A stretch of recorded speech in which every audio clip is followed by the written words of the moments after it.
Duke Aslan कहता है मुझे जवाब दो वाई काउंटर सीरियस। तो हमारी हीरोइन की आंट कहती है वेल जैसा कि मैंने कहा था वो बच्ची बहुत ज्यादा चाइल्डिश हो रही थी और उसने वहां जाने का फैसला कर लिया। तो ड्यूक कहता है चाइल्डिश, मैं अब दोबारा तुम्हारे मुंह से ये अल्फाज सुनूं।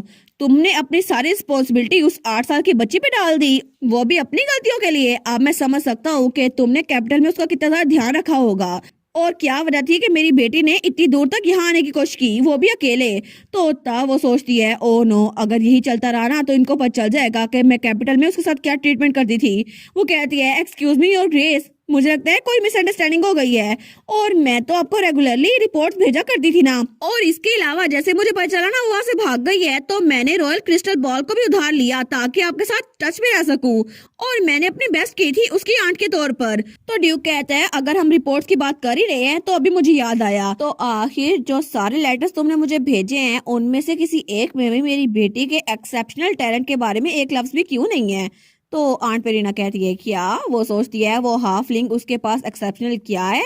लेकिन तब वो कहता है सारे के सारे सर्वेंट्स जिन्होंने उसको देखा है उन्होंने उसकी हर बार तारीफ की है और उसने वो आग वाले मामले में भी बहुत ज्यादा हेल्प की थी और टूब्रोजम फूड की सजेशन भी बहुत ज्यादा अच्छी थी। इसके अलावा हर कोई उसकी तारीफें कर रहा है कि वो कितना ज्यादा जीनियस है।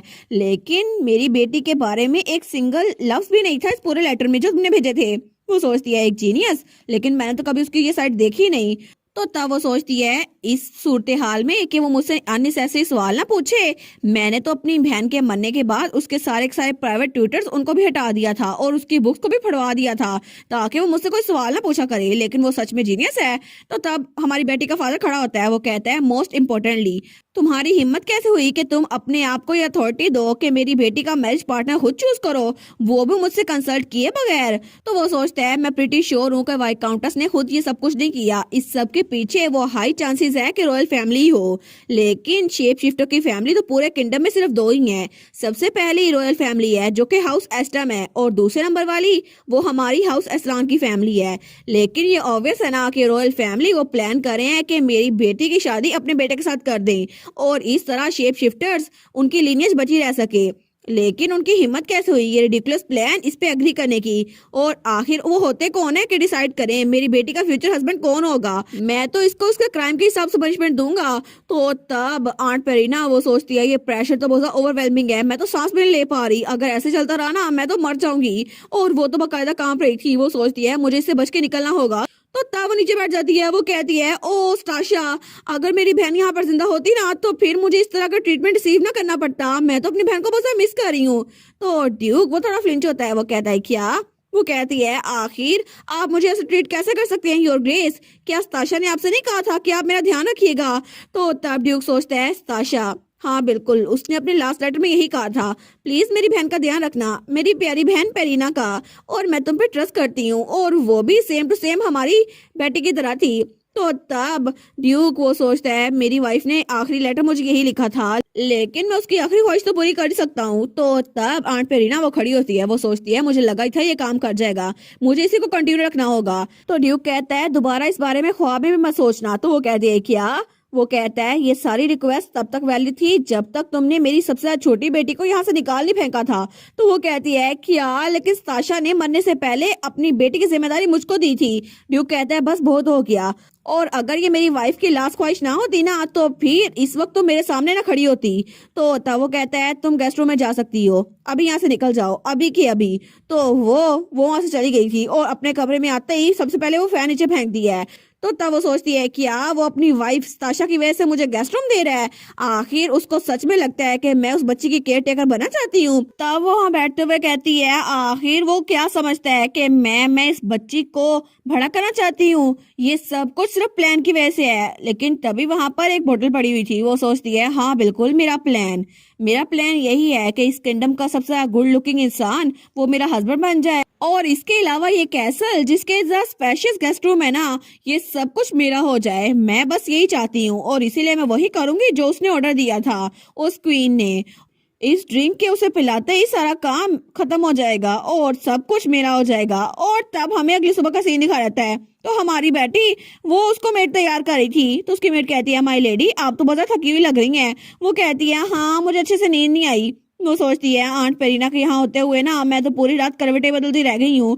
लेकिन तभी दरवाजा खुलता है, वहां पे उसकी मेट थी। वो कहती है लेडी बैटी, हिज ग्रेस ने एक और गिफ्ट भेजा है। वो कहती है फिर से? मैंने उनको कहा था मुझे गिफ्ट ना भेजें, लेकिन वो एक कोट था। तो मेट कहती है ये कोट तो नॉर्दर्न सिल्वर फोक्स की फर से बना हुआ है। तो तब वो सोचती है कितना भारी है ना ये, लेकिन वो मेट कहती है कि तो हाईएस्ट ग्रेड का है ना, इसमें तो कोई सिंगल मिस्टेक भी नहीं है। दूसरी कहती है हाँ हाँ इसकी क्वालिटी कितना अच्छी है ना। तो तब वो कहती है बाय द वे क्या उन्होंने वो चीज भेजी जिसके लिए मैंने उससे पूछा था? तो उसकी मेट कहती है जी जी बिल्कुल, वो तो मैंने आपके सोफे के साथ टेबल पे रखी है। वो कहती है मैं तो अभी इसको पढ़ना चाहती हूँ। और वो सोचती है मैंने अपने फादर से कहा था मुझे सारे गिफ्ट भेजे के बजाय अगर आप अपने हाथ से मुझे लेटर लिख के भेजेंगे ना तो मुझे बहुत अच्छा लगेगा। और तब उस लेटर को देखती है, वो सोचती है सच में उन्होंने अपने हाथों से मुझे लेटर लिख के भेजा है। तो तब वो सोचती है पता नहीं उन्होंने क्या लिखा होगा, मैं तो बहुत ज्यादा नर्वस हूँ। लेकिन वहां पर एक ही लाइन लिखी थी, इस कोट को पहनना मत भूलना।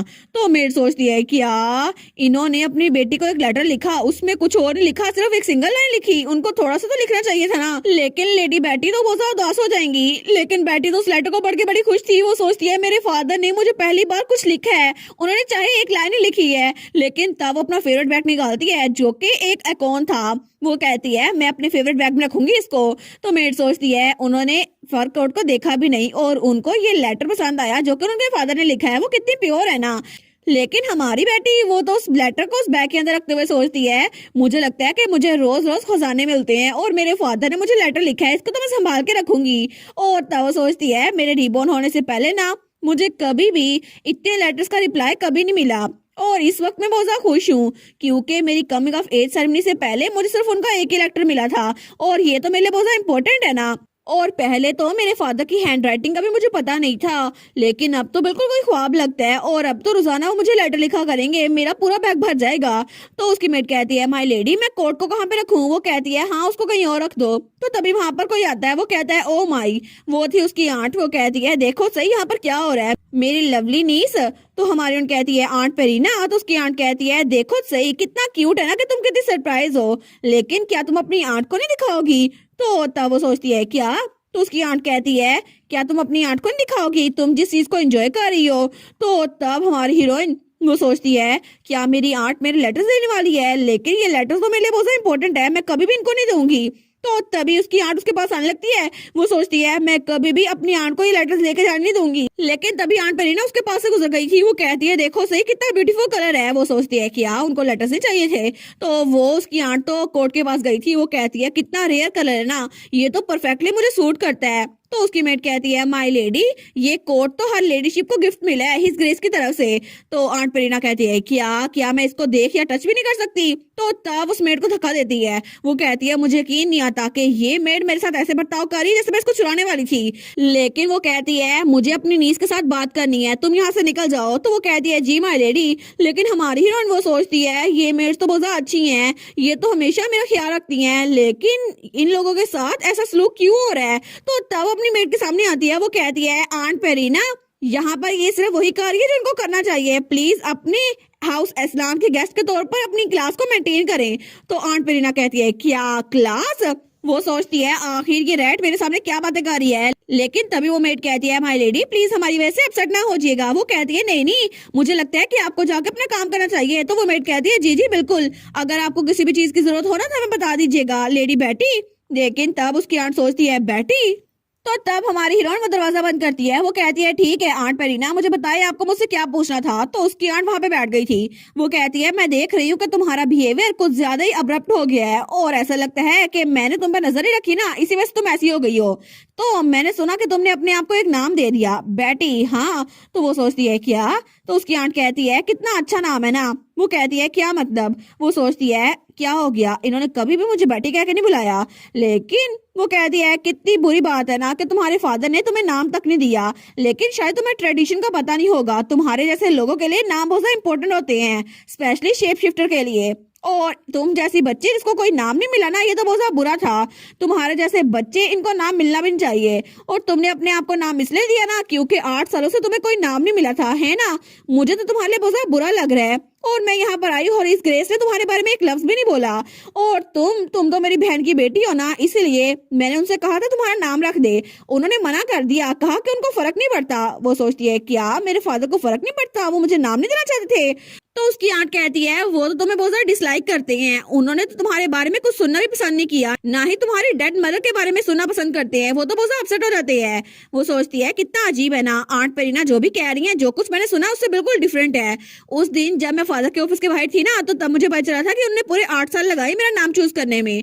तो मुझे मुझे ये बात पता है कि फादर मुझे इतना नापसंद नहीं करते। लेकिन आंट पेरीना क्या वो मुझसे झूठ बोल रही है? और क्या पिछले पूरे सालों में मेरी पुरानी लाइफ में उन्होंने हर बार मुझसे झूठ ही बोला था। और वो हर बार मुझे यही कहा करते थे कि मेरे फादर ने चाइल्ड सपोर्ट के लिए एक भी पैसा नहीं भेजा और उन्होंने मुझे कोई लेटर नहीं भेजे, वो तो मुझे इग्नोर करते रहते हैं। लेकिन तब तो मैं बहुत ज्यादा छोटी थी ना, और मैं उनकी बात मान भी जाया करती थी और मुझे बहुत ज्यादा रोना आता था। लेकिन ये बातें मैंने बहुत बार सुनी है। फिर भी अब मुझे पता है कि इसके बाद वो क्या करेंगी। इसके बाद वो अपने आप को बहुत ज्यादा अच्छा साबित करेंगी, जैसे मैं सिर्फ उस पर ट्रस्ट कर सकती हूँ। तो उसकी आंट कहती है ठीक है, क्या तुम समझ गई? यहाँ पे सिर्फ मैं ही हूँ तुम्हारे बारे में फिक्र करती है, मुझ पर ट्रस्ट करो।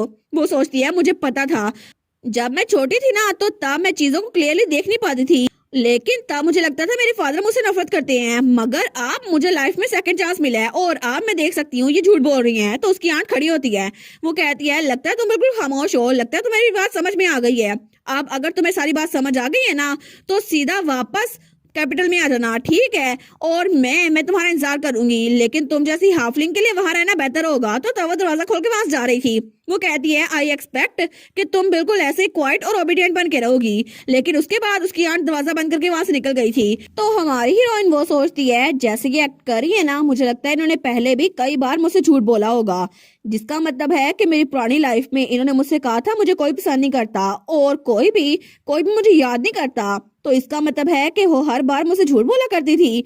लेकिन इस बार भी मेरे पास सच पता करने की कोई पावर नहीं है, लेकिन कम से कम मैं उनके झूठ पे यकीन तो नहीं करूंगी ना। लेकिन तब वो सोचती है मेरे पास तो ना कोई घर है ना ही पैसे है, मैं क्या करूं? मुझे तो उनके खिलाफ रिवेंज लेना था, लेकिन मैं रिवेंज भी नहीं ले सकती। तो तब वो कहती है ठीक है, अभी के लिए जो अर्जेंट है ना उस पर फोकस करते हैं। सबसे पहले मुझे कैसल में रहने का कोई तरीका ढूंढना होगा। तो तब वो सोचती है मेरे फादर ने मुझे यहाँ 1 महीने के लिए रहने की इजाजत दी है और clearly coming of age ceremony तक मैं यहाँ पर नहीं रह सकती। तो उसके लिए मुझे अपना स्टे बढ़ाना पड़ेगा और उसके लिए मुझे बाकी सीक्रेट कार्ड्स भी खेलने पड़ेंगे। और ऐसा लगता है नहीं कि आंट पेरीना यहाँ किसी अच्छे मकसद के लिए आई हैं, तो मुझे मेहनत करनी पड़ेगी, क्योंकि अब टाइम आ गया है कि मैं कल की तैयारी करूं। तो तब हमें अगला दिन दिखा रहता है। तो तभी वहां पे उसकी मेड आती है। वो कहती है गुड मॉर्निंग लेडी बेटी, आप तो जल्दी उठ गई है ना? तो हमारी बेटी वहां पे बैठी हुई थी और तब उसके सामने कुछ डॉक्यूमेंट्स थे। तो वो कहती है आप तो रोजाना इस वक्त बेड में होती है ना, लेकिन आप तो अब जल्दी उठ गई है ना, क्या चल रहा है माई लेडी? तो हमारी बेटी उसकी तरफ देखती है, लेकिन उसकी आंखों के नीचे तो डार्क सर्कल थे। तो बेटी कहती है गुड मॉर्निंग, लेकिन वो मेड कहती है लेडी बेटी। तो तभी वो चिल्ला कहती है क्या लेडी बेटी, और उसकी आवाज तो पूरे मेंशन में गूंज रही थी। लेकिन वो मेड तो बड़ी परेशान हो गई थी। वो कहती है माय लेडी आप ठीक तो है ना? तो हमारी बेटी कहती है हाँ हो सकता है। वो कहती है प्लीज मुझे ये ना बताइएगा आप पूरी रात जागती रही हैं। वो कहती है मुझे ये जाके हिज ग्रेस को भी देना है, मैं अभी वापस आती हूँ। तो उसकी मेड कहती है मैं ये कर देती हूँ ना, आप प्लीज रेस्ट करें। वो कहती है सच्ची अभी मेरे लिए करेंगी? वो कहती है ऑफ कोर्स माय लेडी आप रेस्ट करें ना, मैं अभी लौटा के आती हूँ। और उसके बाद वहां से निकल गई थी। तो बेटी कहती है थैंक यू। लेकिन वो सोचती है फाइनली मैंने अभी ये सब कुछ खत्म कर लिया। और तब वो टेबल पर सरक के सोने लगती है। लेकिन थोड़ी देर बाद वो अपने भाई के साथ नाश्ता करने आई थी, लेकिन तब वो वहां पे भी सोई जा रही थी। तो उसका भाई उसको घूर के देखता है। वो कहता है बुशी टेल तुम क्या कर रही हो? क्या तुम बीमार होने का प्ले कर रही हो? वो कहती है नहीं मैं कल रात सोई नहीं थी ना इसीलिए। वो कहता है क्या सच में तुम एक रात में ना सोकर ऐसा हो सकती हो? तुम तो बहुत वीक हो। वो सोचती है मुझ में सच में एनर्जी नहीं है इसको ये बताने के लिए कि यही बहुत फिट है। लेकिन तब कालीतूस उसके सर पे रखता है और कहता है फिक्र ना करो बुशी टेल, मैं तुम्हारी हेल्प करूंगा, ठीक है मुझ पर ट्रस्ट करो। तो वो अपने भाई की तरफ देखती है। वो कहती है कालीतूस। वो सोचती है आखिर इसका क्या मतलब हुआ? वो कहता है तुम मेरे जैसे इंसान के साथ बहुत ज्यादा खुश हो ना, क्योंकि मैं तुम्हारा भाई हूँ। तो वो सोचती है असल में तो मुझे फिक्र हो रही है, पता नहीं क्या करने वाला है। और तब दूसरी तरफ हमें ड्यूक का ऑफिस दिखा रहता है। वो कहता है मेरी बेबी ने क्या सच में उसने ये सब कुछ लिखा है? तो मेड कहती है जी माय लॉर्ड। और मुझे लगता है वो पूरी रात जाके इस पे काम करती रही थी, वो तो बहुत ज्यादा थक गई है। तो वो सोचता है मेरी प्यारी बेबी, मैंने उसको कहा भी था कि आराम सो जाया करे, लेकिन उसको अपनी हेल्थ का ध्यान रखना चाहिए। वो सोचता है एनीवेज उसने इसमें बहुत ज्यादा एफर्ट्स डाली हैं। और इसमें लिखा हुआ है कि एक मॉन्स्टरस डिजास्टर आएगा जो कि प्रिवेंट करना बहुत ज्यादा जरूरी है। तो तब वो कहता है फ्रेडरिक कहता है जी। और ग्रेस वो कहता है अभी की अभी मेरी बेटी और सारे के सारे वेसल्स को बुला के लाओ, मुझे सबसे बात करनी है अभी की अभी। और थोड़ी देर बाद वहां पे सब लोग आ गए थे। तो ड्यूक कहता है क्या इसमें जो सब कुछ लिखा है क्या ये सच है? तो बेटी कहती है जी बिल्कुल, इसमें सब कुछ लिखा हुआ है। तो ड्यूक कहता है एक प्रोफेसी क्लाइमेट के बारे में। वो कहती है ये प्रिडिक्शन है, कोई प्रोफेसी नहीं है। तो काउंसिलर कहता है प्रिडिक्शन, तो इसका मतलब ये गलत भी हो सकती है ना? तो वो काउंसिलर की तरफ देखती है, वो कहती है ऐसा कुछ भी नहीं है कि ये कभी गलत हो सकती है, मैं इस बात के लिए श्योर हूँ। वो सोचती है ये सब कुछ मैंने अपनी आंखों से देखा था रिबॉर्न होने से पहले, और ये डिजास्टर तो जरूर आएगा। तो वो कहती है ये इजियर होगा कि अगर मैं आपको दिखाऊं एक्सप्लेन करने से बजाय। तो तब उनको बुक दिखाती है। वो कहती है हिस्टोरिकल रिकॉर्ड्स में बहुत सारा लिखा हुआ है जिसके हिसाब से ये डिजास्टर आने वाला है, और अगर आप इस पोइम में देखें ना तो इसमें साफ साफ लिखा हुआ है कि ब्लू बर्ड जो कि रात को उड़ता है ना बहुत ज्यादा ऊंचा उड़ता है, और उसकी वजह से जो सितारे होते हैं तो तब आनी तो खुशहाली चाहिए थी, लेकिन उसकी वजह से सारी फसलें वो मुरझा जाती हैं। तो तब वो कहती है आप लोग देख सकते हैं ना यहाँ पे आइस एज के रिकॉर्ड्स भी लिखे हैं। तो काउंसिलर कहता है मुझे माफ कीजिएगा माय लेडी, लेकिन एक पॉइंट पे हम डिपेंड नहीं हो सकते, आपको पता है ना कि हमें साइंटिफिक रीजन चाहिए होगी। तो वो कहती है अच्छा, तो इसके अलावा आप क्लाइमेटिक रिकॉर्ड क्यों नहीं देखते जो कि रॉयल फैमिली ने खुद लिखे थे? तो सब लोग कहते हैं क्या? वो कहती है कॉन्टिनेंटल ईयर 20, ईयर 254 और ईयर 486। यहाँ पर साफ लिखा हुआ है कि जब भी ब्लू स्टार अपेयर होगा ना तो ह्यूज फैमन आएगा जिसकी वजह से यहाँ खाने के लिए कुछ भी नहीं होगा, और ये सारी की सारी रिपोर्ट्स यहाँ पड़ी हैं। तो उनमें से कोई कहता है ये सब कुछ तो 200 सालों बाद आता है, इसका मतलब है कि ईयर 486 के बाद।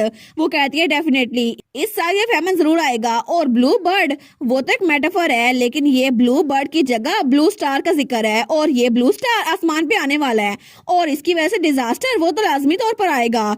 और जब ब्लू स्टार अपेयर होता है ना जो कि समर में आएगा, उसकी वजह से फूड शॉर्टेज हो जाएगी और बहुत ज्यादा ड्रॉट होगा, लोगों के पास खाने के लिए कुछ भी नहीं होगा, और इस बार जो सर्दियां आने वाली है ना वो पिछले 200 सालों से ज्यादा ठंडी होने वाली है, और इसके अलावा ये बैटल हमें खुद ही लड़नी पड़ेगी। वो सोचती है मुझे अपनी फेंट मेमोरी पे यकीन करना पड़ा था क्योंकि बुक्स में इसको ढूंढना बहुत ज्यादा मुश्किल था, लेकिन फिर भी अगर मैंने इसको प्रिवेंट कर लिया तो बहुत सारी जानें बच जाएंगी, तो फिर ये इसके काबिल ही है। लेकिन तब उनमें से एक कहता है तो इसका मतलब है हमें इस विंटर के लिए ज्यादा प्रिपरेशन करनी पड़ेगी। वो कहती है सिर्फ विंटर के लिए नहीं, और ये सिर्फ एक साल के नहीं रुकेगा, ये बहुत सारे सालों के लिए आएगा, और इसके लिए अगर हमने इसको पहले एक्सपीरियंस नहीं किया ना फिर भी हमें इसके लिए तैयारी करनी पड़ेगी। सबसे पहले हमें फूड को स्टोर करना पड़ेगा। तो तब वो डॉक्यूमेंट खोलती है। तो फ्रेडरिक कहता है आपने तो बहुत सारी तैयारी की हुई है माय लेडी। तो उसका फादर सोचता है इसीलिए तो मेरी बेबी एक जीनियस है ना। तो तब फ्रेडरिक कहता है लेकिन फूड स्टोर करने से मतलब है? तो वो कहती है हाँ बिल्कुल, टूब्रोजम, मैं उसी को स्टोर करने की बात कर रही हूँ। अभी तक हम अपने इलाके में बाकी टेरिटरी से फूड लेकर आते रहे थे, लेकिन अब हमें टूब्रोजम खुद उगाना पड़ेगा, और ये खाने के लिए काफी होगा। तो उनमें से कोई कहता है इसका मतलब है कि हमें टूब्रोजम को जरा इस्तेमाल करना पड़ेगा। दूसरा कहता है हाँ बिल्कुल, और यहाँ पे तो बहुत सारे इलाके भी है ना जहाँ पे इसको कल्टीवेट कर सकते हैं। वो सोचती है गुड, अच्छा हो गया, मुझे लगता है सारा काम कर रहा है। तो अब मेन पॉइंट पे आती हूँ। जो पॉलिसी मैं बात कर रही हूँ ना वो तो बहुत ज्यादा डिफिकल्ट है क्योंकि इस पे बहुत ज्यादा अपोजिशन मिलेगी। आफ्टर ऑल ये बात कोई भी नहीं मानेगा कि फ्री में किसी को कोई चीज दी जाए, इसीलिए मुझे लगता है कि शायद मुझे इनको परसुएट करना पड़ेगा। तो तब वो कहती है अगली चीज जो मैंने प्रिपेयर की है ना वो है फ्री फूड किचन। तो सब लोग कहते हैं क्या फ्री फूड किचन? तो ड्यूक कहता है फ्री फूड किचन, क्या मतलब है इस बात का? तो काउंसिलर कहता है आपका मतलब है कि हम खाना फ्री में देंगे? वो सोचती है मेरा प्लान सबको लेकर ये बचगाना है, लेकिन असल में मैंने इसके बारे में बहुत ज्यादा सोचा है। तो काउंसिलर वो हंसता है, वो सोचता है ये तो असल में एक बच्ची है, मुझे लगा था पता नहीं इसका क्या प्लान होगा, लेकिन ये प्लान किसी काम का नहीं है। वो कहता है सबसे पहले मुझे माफ कीजिएगा कि मैं आपकी बात काट रहा हूँ, लेकिन डची में ये काम हम नहीं कर सकते क्योंकि कॉमनर्स अगर हम उनको फ्री में खाना देंगे ना तो वो लेजी हो जाएंगे। वो सोचता है रियलिटी और आइडियल चीज वो तो बिल्कुल अलग अलग होती है, तो मुझे लगता है कि इनको पता नहीं है डिजास्टर को कैसे देखा जाता है, और वैसे भी ये तो छोटी बच्ची है ना। लेकिन बेटी वो स्माइल करते हुए कहती है हाँ बिल्कुल मुझे पता है क्योंकि इसके बारे में मैंने सोचा हुआ है। तो वो कहता है जी। तो तब वो सोचता है ये तो ऐसे बात कर रही है जैसे इसको सबसे पहले पता था कि मैं ये बात करने वाला हूँ। वो कहती है माय लॉर्ड क्या आपको पता है कि हम फ्री फूड क्यों देने वाले हैं? वो कहता है नहीं मुझे नहीं पता। तो बेटी कहती है अच्छा, तो वो कहता है कितना बुरा होगा ना अगर आप गुडविल की वजह से लोगों को फ्री में खाना दें और वो आपकी बात ना माने। तो वो कहती है आपकी फिक्र के लिए थैंक यू। लेकिन वो सोचती है मेरी सबसे ज्यादा फेवरेट बुक पे लिखा हुआ था कि अगर किसी को परसुएट करना है ना तो सबसे पहले उनको अपनी बात कहने दो और उनकी बात में हाँ मिलाओ, लेकिन बाद में जब वो आपकी बात काटे लगे ना तो तब अपनी बात कहो जिसका थोड़ा पलड़ा भारी हो। तो तब स्माइल करते हुए कहती है लेकिन आपको फिक्र करने की कोई जरूरत नहीं है माय लॉर्ड। वो कहता है क्या, मैं समझा नहीं। तो बेटी कहती है क्योंकि फ्री फूड किचन वो सिर्फ खाना फ्री में नहीं देगा, इसके अलावा आपको ये बात पता है ना कि मैंने टुब्रोजम की रेसिपीज वो वहाँ छिपवाई हुई थी, लेकिन इसकी प्रमोशन के बावजूद भी कुछ ही लोग इसको देखते हैं और ज्यादातर लोग इसमें इंटरेस्टेड नहीं है ना। तो फ्रेडी कहता है जी बिल्कुल, ज्यादातर लोग इसमें इंटरेस्ट ले ही रहे सोल्जर्स के अलावा। वो कहती है बिल्कुल, क्योंकि मिलिट्री वो तो एक ऐसा सिस्टम है जहाँ पे ऊपर से खाना आता है और उनको ये खाना खाना ही पड़ेगा, लेकिन कॉमनर्स वो खाना खाएंगे जो उनके लिए सेव होगा और उनको टुब्रोजम खाने की कोई जरूरत ही नहीं पड़ेगी। लेकिन रियलिटी ये है कि लोग टुब्रोजम में बिल्कुल भी इंटरेस्टेड नहीं है और इसी वजह से हमें बहुत सारा रुकावटों का सामना करना पड़ेगा। लोगों को ये नहीं पता कि टुब्रोजम खाया जा सकता है क्योंकि सबको ये लगता है वो पॉइजनस है और इसकी वजह से डची तो बहुत ज्यादा बड़ी है ना, तो इन्फॉर्मेशन बहुत ज्यादा स्लोली ट्रेवल करती है। और इसके अलावा टुब्रोजम को अगर हमें उगाना है ना तो तब हमें सब लोग की हेल्प लेनी चाहिए और वैसे भी अगर लोगों को पता नहीं चलेगा टुब्रोजम खाया जा सकता है तो फिर सबके लिए मुश्किल होगी और आगे जो कहत आने वाला है ना तो तब खुराक की कमी हो जाएगी। तो तब इस फूड शॉर्टेज को खत्म करने के लिए टुब्रोजम बहुत ज्यादा इंपॉर्टेंट है, तो आप लोग फिक्र ना करें। और तब वो कहती है सोल्यूशन आप लोग के सामने है, ये देख रहे हैं the advantage of a free food kitchen. तो तब उनको अपनी ड्राइंग दिखाती है। वो कहती है आप लोग को ये आइडिया अच्छा लगा या फिर नहीं। तो सब लोग कहते हैं क्या, ये क्या है। तो सब लोग खामोशी से उस ड्राइंग की तरफ देखते हैं, लेकिन वहां पे एक लड़का बना था, एक लड़की बनी थी और वहां पे एक एरो था। वो सोचते हैं आखिर इसका क्या मतलब हुआ। वो कहते हैं माय लेडी पता नहीं ये क्या है, लेकिन तब ड्यूक कहता है कितनी क्यूट ड्राइंग है ना। तो काउंसलर कहता है ये क्यूट तो है लेकिन मुझे माफ कीजिएगा हमें सोल्यूशन अभी तक नहीं पता चला और रुकावटों का सोल्यूशन क्या होगा। वो कहती है सोल्यूशन यहाँ पर है माउथ के अंदर। तो सब लोग कहते हैं माउथ के अंदर। वो कहती है बिल्कुल, सबसे बड़ा मसला यही है ह्यूमन माउथ, क्योंकि जब भी हम कोई खाना खाते हैं ना तो सबसे पहले उसको मुंह से चखते हैं और जब हम माउथ से टेस्ट करते हैं ना तो हमारा परसेप्शन बदल जाता है और इसीलिए टुब्रोजम को हमें सबसे पहले चेक करना पड़ेगा। और ये तो बिल्कुल वैसे ही है जैसे आपने तस्वीर में कितनी बार ही बर्ड क्यों ना देखा हो, लेकिन जब अपनी आंखों के सामने बर्ड देखती है ना तो वो बिल्कुल डिफरेंट होता है। वो सोचती है एडवेंचर जो मैंने बुक में पढ़े थे ना वो तो सफर करते रहते हैं, लेकिन जब मैंने पहली बार सफर किया ना तब मुझे पता चला वो कितना डिफरेंट था। और इस दुनिया में इतनी सारी चीजें हैं जिसको एक्सपीरियंस करके ही पता किया जा सकता है। इसीलिए अगर मैं इस रेसिपी को छुपवा दूं ना फिर भी कुछ ही लोग इसको देखेंगे और कोई ट्राई नहीं करेगा, लेकिन अगर हमने फ्री फूड किचन खोला ना सब लोग इसको ट्राई करेंगे और सब लोग टुब्रोजम उगाने की भी कोशिश करेंगे। इस तरह ये खबर और ये रेसिपीज बहुत ज्यादा जल्दी फैल जाएंगी। तो सब लोग कहते हैं अच्छा ये बात है, ये तो बड़ा फैंटास्टिक आइडिया है माय लेडी, अगर लोगों को पता चल गया ना तो टुब्रोजम उगाना शुरू कर देंगे। तो काउंसिलर वो कहता है लेकिन माय लेडी मुझे लगता है कि टुब्रोजम रेसिपी को प्रमोट करने के लिए कुछ ज्यादा हो जाएगा और इससे हमें कोई फायदा नहीं मिलेगा। वो कहती है फिक्र ना करे, इसके बदले में हमें कुछ ना कुछ पे जरूर किया जाएगा। वो कहता है अगर आप फ्री फूड किचन का नाम लेंगी और लोगों से कहेंगी वो आपको पे करे तो सब लोग गुस्सा हो जाएंगे। वो कहती है नहीं नहीं ऐसा कुछ भी नहीं होगा, क्योंकि वापस भी हमें जो मिलेगा ना वो इन्फॉर्मेशन होगी। और वैसे भी आपको पता है ना कि जब लोग खाना खाते हैं तो बहुत ज्यादा बातें करते हैं और डची तो इतनी ज्यादा फैली हुई है। अगर हम फ्री फूड किचन हर इलाके में खोले ना तो सब लोग बातें करेंगे और तब हमारे तक भी बातें पहुंचेगी और ये इन्फॉर्मेशन ये तो बहुत ज्यादा इंपॉर्टेंट होने वाली है। और मुझे लगता है कि आप सबको पता होगा कि इन्फॉर्मेशन एक ऐसा वेपन है जिसको कभी भी कोई पैसों के जरिए नहीं खरीद सकता और चाहे कितने मर्जी पैसे दे दें लेकिन इन्फॉर्मेशन बहुत ज्यादा इंपॉर्टेंट होती है। तो फ्रेडरिक कहते हैं अच्छा तो हम सिर्फ इन्फॉर्मेशन ऑब्टेन नहीं कर सकते, इसका मतलब है कि हम इसको यूज भी कर सकते हैं। तो बाकी भी कहते हैं कि तो बहुत ज्यादा अमेजिंग है माय लेडी, आप तो बहुत ज्यादा अच्छी हैं, इसका मतलब है कि हम फ्री फूड किचन के जरिए अगर कोई रूमर फैलाना चाहे तो वो भी फैला सकते हैं। वो सोचती है सच में मैं तो एम्बेरस हो रही हूँ, लेकिन आप लोग मेरी तारीफ ना करें। तो तब वो कहते हैं हम लोग लेडी बैटी के लिए एक स्टैचू क्यों ना बनाए। तो बैटी कहती है क्या। वो कहती है 1 मिनट। तो वो लोग कहते हैं इतना अच्छा आइडिया है। तो हमारी उन कहती है ये सब कुछ करने की जरूरत नहीं है। वो कहते हैं सबको पता हो ना कि लेडी बैटी कितनी ज्यादा अजीम है, लेकिन वो सोचती है मैं ये सब कुछ तो एक्सपेक्ट नहीं कर रही थी। वो अपने फादर की तरफ देखती है, वो सोचती है फादर ही कुछ कर सकते हैं, फादर प्लीज इसको रोक दें।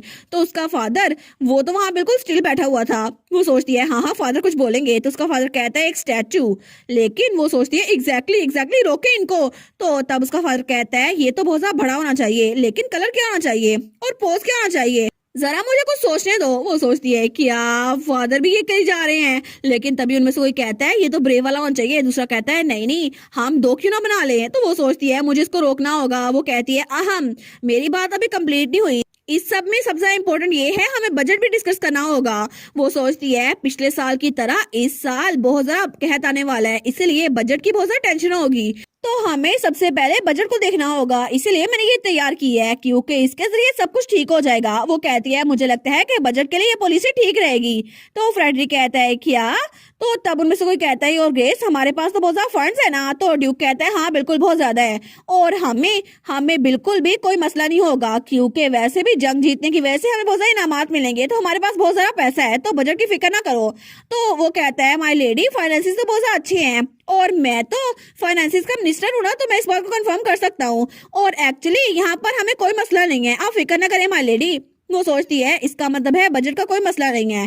तो तब वो अपने डॉक्यूमेंट की तरफ देखती है। वो सोचती है मुझे लगता है मुझे इसको बाद में इस्तेमाल करना चाहिए, तो तब वो उसको छुपा लेती है। तो वो सोचती है ये वाला कार्ड मैं बाद के लिए रख देती हूँ, और तब थोड़ी देर बाद वो गर्म कपड़े पहनकर बाहर आ गई थी। वो सोचती है मैं तो बहुत ज्यादा थक गई हूँ, लेकिन अच्छा हुआ ना ये तरीका काम कर गया। वो सोचती है आई होप मेरा प्रपोजल उसकी वजह से मेरा यहाँ पर स्टे वर्क एक्सटेंड हो जाए, लेकिन तब अपने हाथ बांधती है। वो सोचती है please please coming of age ceremony तक मुझे यहाँ पर रहने दें। तो तभी कोई कहता है बुशी टेल। वो सोचती है क्या मुझे काली तूस की आवाज आई, तो तभी पीछे से घोड़े की भी आवाज आ रही थी। तो तब वो पीछे देखती है तो वो कहती है क्या, वो तो वो डर गई थी। तो तभी वो घोड़ा उसकी तरफ बढ़ा था, और तभी उसका भाई आगे जाते जाते उसको भी पकड़ लेता है उसके कोट से। वो कहती है काली तूस तुम क्या कर रहे हो। तो तभी उसका भाई उसको घोड़े पे अपने साथ ही बिठा लेता है, लेकिन काली तूस ने तो उसको किसी बोरी की तरह उठाया हुआ था। वो कहता है देखो तुम मुझे मिल गई, मुझे तुम्हें कहीं लेके जाना है मेरे साथ। वो सोचती है क्या आखिर ये क्या हो रहा है, और तब उसके टेल और उसके एयर भी बाहर निकल आए थे। वो कहता है तुम इतनी शौक हो गई थी कि तुम्हारी टेल भी बाहर निकल आई है। वो कहती है कुक कुक। वो कहता है क्या तुम इंसानों की तरह क्यों नहीं बोल रही। तो वो बेचारी तो बहुत ज्यादा डर गई थी, इसी वजह से बहुत ज्यादा मुश्किल से बोल पाती है स्पीड। वो कहते हैं अच्छा स्पीड, तुम स्पीड के बारे में बात कर रही हो। वो कहती है हाँ हाँ बिल्कुल। तो तब वो कहता है मुझे लगा ही था स्पीड बहुत ज्यादा स्लो है। तो बेटी कहती है क्या, तो उसका भाई तो और तेज से घोड़ा भगाने लग जाता है। तो वो कहता है मुझे लगा ही था। अब तुम्हें इस बारे में क्या लगता है, मजा आ रहा है ना जब ये फास्ट है। वो दिल में सोचती है कोई तो हेल्प करो मेरी, लेकिन उसका भाई कहता है तुम्हें तो सच में इतना ज्यादा मजा आ रहा है कि तुम्हारे अल्फाज गायब हो गए हैं। वो तो बड़ा प्राउड था, लेकिन हमारी बेटी वो कहती है कुक कुक। उसका कहने का मतलब था तुम तो पागल हो गए हो, प्लीज कोई तो मुझे बचाओ, मेरा भाई पागल हो चुका है। और इसी के साथ ये वाला पार्ट यहीं पर ख़त्म। तो आप लोग बताइएगा आप लोग को ये पार्ट कैसा लगा, और वीडियो को लाइक और चैनल को सब्सक्राइब लाजमी कीजिएगा। बाकी वीडियोस का लिंक भी स्क्रीन पर नज़र आ रहा होगा, तो काइंडली उनको भी चेकआउट कर ले। और thank you so much for watching my videos. Stay safe, bye bye.